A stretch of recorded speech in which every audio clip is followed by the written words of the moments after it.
बच्चों जो अज अपनी अज की नैक्सट वीडियो आप देखो मैंटली प्रोडक्टेबल करके आए सी। उस तो बाद मैंटली दे अचीवमेंट्स करके आए सी। लेकिन मैंटली प्रोडक्टेबल दे कुछ की ने अपने को लिमिटेशनस ने। अज आप लिमिटेशनस कर रहे हैं कि मैंटली प्रोडक्टेबल की जगह पर आप फिर मॉडर्न प्रोडक्टेबल की जरूरत क्यों पई। ठीक है, सब तो पहली लिमिटेशन सीगी place of hydrogen. Place of hydrogen उन्हें सारिया गैसिज नूं मतलब एक ग्रुप दे विच रखिया, मान लो एक जगह ते इकट्ठा रखता, पर हाइड्रोजन नूं की रखिया उन्हें अलग रखिया, पर उसकी वजह नहीं दसी आपां नूं कि उन्हें कुछ मतलब हाइड्रोजन नूं अलग क्यों रखिया बाकी गैसिज नालों। ठीक है, नैक्सट आ जो प्लेस ऑफ आइसोटोप। आइसोटोप तुसीं 10th विच पढ़ के आए होंगे कि same molecular formula different structural formula कि जो मॉलिक्यूलर फॉर्मूला होंदा वो सेम होंदा, पर जो स्ट्रक्चरल फॉर्मूला होंदा कि डिफरेंट। जिवें हाइड्रोजन के 2 आइसोटोप है अपने को, ड्यूटीरियम एंड ट्रीटियम। ठीक है, ये भी तो एलीमेंट ने इन्हां नूं, पर उन्हें प्रोडिक टेबल दे विच कोई भी जगह नहीं दिती हैगी। तो दूसरे दी लिमिटेशन की सी प्लेस ऑफ आइसोटोप। तीसरा देखो जो आप शुरुआत के किया उन्हें की कहा कि जो आप एलीमेंट्स ने उन्होंने आप मास के हिसाब से रखते, मान लो ये 10 है, 20 है, 30 है, 40। ठीक है, इनक्रीजिंग मास के हिसाब से रखा, पर इन्हें की किया कुछ के एलीमेंट जो सीगे मान लो जिमें तो इतने 60। ठीक है, उस तो बाद मान लो 45 रखता, मीन ज़्यादा मास वाला इन्हें पहला रखता तो घट मास वाला इन्हें की रखा बाद दे विच रखिया। पर यदा रीजन भी उन्हें आपां नूं नहीं दसिया कि कई जगह पर उन्हें की किया जिहड़ा घट मास वाला एलीमेंट से उन्होंने बाद दे विच प्लेस किया, जिहड़ा ज़्यादा मास वाला से उन्होंने पहला प्लेस करता। मान लो उन्हें 40 वाला करता, इत्थे किहदे वाला करता 30 वाला करता, पर इसकी वजह उन्हें आपां नूं नहीं दसी। ठीक है, ये भी उहदी की सी एक लिमिटेशन सीगी। नैक्सट अपने कोल की सीगा कुछ को ने अनोमलस, ये चीज़ नूं आपां अनोमलस पेयर बोलते हैं।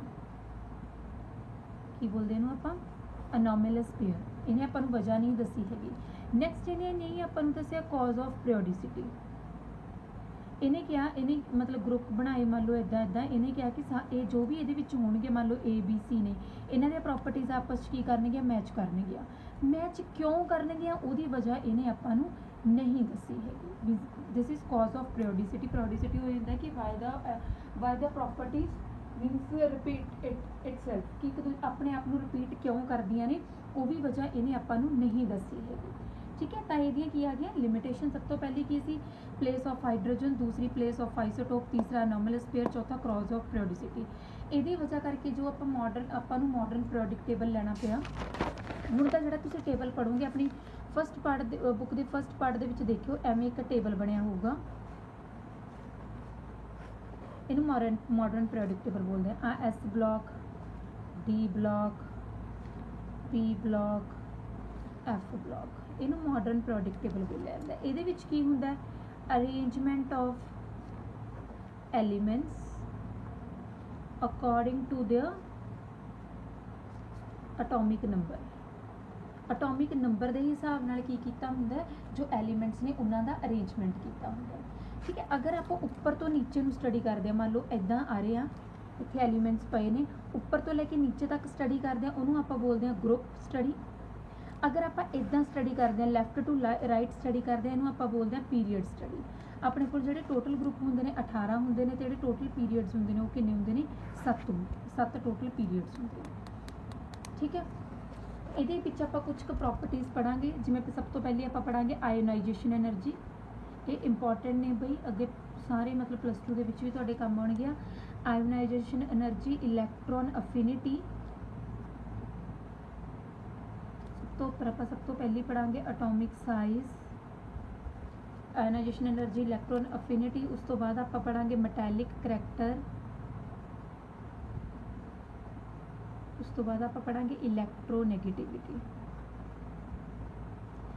अज आप सब तो पहला करते हैं एटॉमिक साइज या एटॉमिक रेडियई।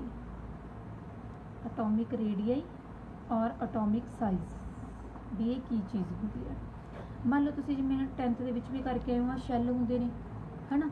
मान लो अपने को कोई भी एलीमेंट है, वह लास्ट वाला इलैक्ट्रॉन जो इत्थे पे है, तो आ न्यूक्लीयस हो गया। न्यूक्लीयस तो लैके आउटर मोस्ट इलैक्ट्रॉन तक वह जिन्ना डिस्टेंस होगा उन्होंने आप की बोलते हैं बच्चे एटॉमिक रेडियई।